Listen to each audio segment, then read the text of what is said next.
పీడిస్తూ ఉంటే తట్టుకోలేక తప్పించుకోవడానికి వీళ్ళ మధ్యలో దూరాడు, ఋషుల మధ్యలో దూరాడు. అందరూ మహర్షులు, ఆ మహర్షుల మధ్యలో ఉంటే అది ఏం చేయలేదు, అందుకని మధ్యలో దూరాడు. ఎప్పుడు దూరాడో తెలియదు. అందువల్ల ఇప్పుడు ఈ అమరకంటకు వస్తుంటే ఎక్కడో మధ్యలో దూరిపోయాడు అనమాట వాటి మధ్యలో. అప్పుడప్పుడు ఫస్ట్ క్లాస్ కంపార్ట్మెంట్ దొంగలు దూరినట్టుగా. ఆ పాపాత్ముడి ఉండడం వల్ల ఈ పాతకం స్త్రీ రూపంలో మిమ్మల్ని నేను పట్టుకుంటానంటది. వాళ్ళ దగ్గరికి వెళ్ళలేదు కానీ అలాగని బెదిరిస్తోంది. వశిష్ఠాది మహర్షుల్ని పట్టుకోవడం అంటే మాటలండి.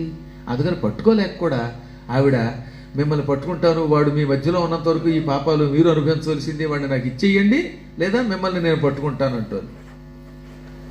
వాడు దానికి నన్ను వదలకండి, దానికి నన్ను బలి చేయకండి, నేను మిమ్మల్ని శరణు కోరొచ్చాను, నన్ను రక్షించండోయ్, దానికి అప్పగించకండోయ్, అప్పగిస్తే నన్ను పీల్చి పిప్పి చేసి చంపేస్తుంది, నేను చావగానే నరకానికి పోతాను, ఇక నాకు విముక్తి ఉండదు, మీరు మహాత్ములు ఋషులు జ్ఞానులు, కాపాడండి కాపాడండి, రక్ష రక్ష అంటున్నాడు. ఇప్పుడు వీళ్ళకి ఒక సమస్య వచ్చింది.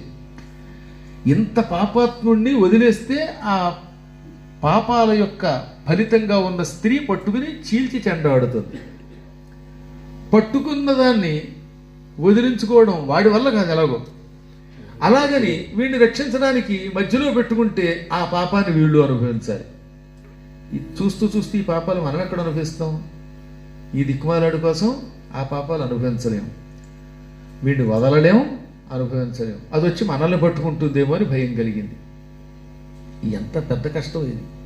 రక్షించు అన్నవాడిని రక్షించాలి, అది ధర్మం. కానీ రక్షించాలంటే దాని చేత భక్షింపబడతారు. ఆ పాపములను అనుభవించడం ఋషుల వల్ల కూడా కాదండి, అన్ని పాపాలు చేశాడు వాడు. ఇప్పుడు ఏం చేయాలి? వెంటనే వాళ్ళు అది ఎంత అరుస్తున్నా పట్టించుకోకుండా, ఇందాక చూడండి వాడు ఎవడో తెగ అరుస్తున్నాడు అమరకంటకం దగ్గర, మన సంకల్పం మందే, వాడే ఉంటాడు ఆ పాపాత్ముడు, చూస్తే అలాగే అనిపించాడు. అలాగా అరుపులు అరుస్తున్నప్పటికీ వెంటనే వాళ్ళంతా ఒక అద్భుత స్తోత్రం చేశారు. ఆ స్తోత్రం చెప్పించిన తర్వాత మిమ్మల్ని పితృకార్యాలు కుదిరి మిగతా కార్యక్రమం అంతా మధ్యాహ్నం చెబుతారు. అందుకే నేను ఎంతసేపు తీసుకోవాల్సి వచ్చింది. అందరూ కూడా నేను చెప్పినట్టు చెప్పండి.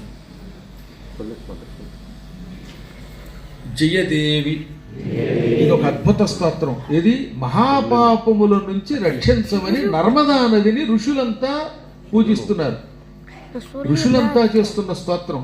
కాబట్టి అన్నీ గట్టిపెట్టి ఈ స్తోత్రాన్ని అందరూ చెప్పండి. మొహమాటపడి నోట్లో కొనక్కండి, పైకే స్పష్టంగా చెప్పండి. మీరు కూడా అంతమంది ఋషులు నర్మదని స్తుతించినటువంటి స్తోత్రంతో స్తుతించడం వల్ల వారందరికీ వచ్చిన పుణ్యమే మీకు కూడా వస్తుంది.